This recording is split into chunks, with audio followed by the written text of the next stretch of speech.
दोस्तों तुसी वेखदे पे अपना देश पंजाब टीवी ते मैं हाँ तुहाडा मेज़बान मोहम्मद नदीम खरल। सब तो पहला तो मेरे चैनल नूं करो सबसक्राइब ते बैल आइकॉन दा बटन दबाओ कि मेरी हर आने वाली नवी वीडियो तुहाडे तक पहुंच सके।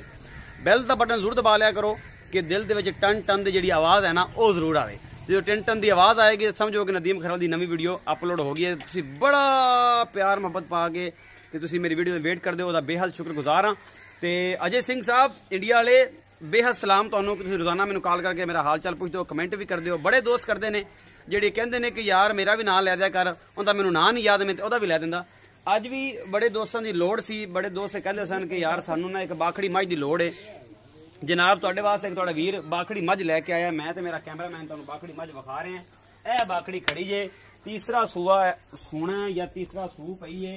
ये मालक नूं पुछ लांगे। यह मगर उहदे कट्टा है जनाब, अजे कट्टे ते ही मिलदी जे। यह सारा हिसाब किताब है। थन चड्डा जिहड़ा मेरा कैमरामैन तुहानू विखा रहे है।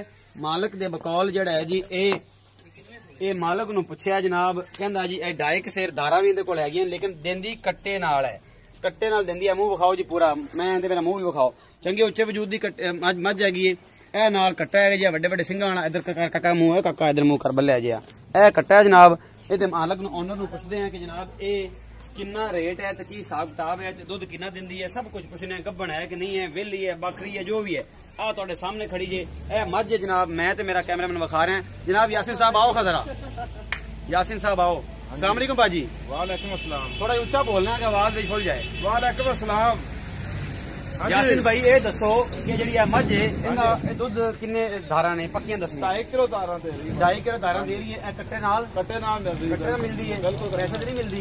थन जेड़ा तुसीं वेख लिया है, मुठ मुठ दा थन लग्या होया, खूबसूरती आपे वेख लो। जानवर किस हालत च खड़ा है। ये फार्मर दे घर ने, बाखड़ी मझ है जनाब। ते ये यासिन भाई ये फाइनल जे पैसे दस्या जे किन्ने ने? 1,40,000 दी देंगे जी। हां जी, मजीद तुसीं आओगे मोहब्बत कर दोवें कट्टी नाल दोगे? बिल्कुल नाल देंगे। कट्टी है, कट्टा है जी, कट्टा ये जी 1,40,000 रुपए का रेट है। ते ये जनाब भैन कहते हैं जो बंदा दोस्त लैन नूं फेर होएगा तो कोई प्यार मुहब्बत कर ली जाएगी। इसी तरह जनाब मेरी वीडियो लाइक शेयर तो कमेंट करते रहो। अपना बहुत सारा ख्याल रखिया जे। मिलते हैं अगली वीडियो च। अल्लाह निगहबान।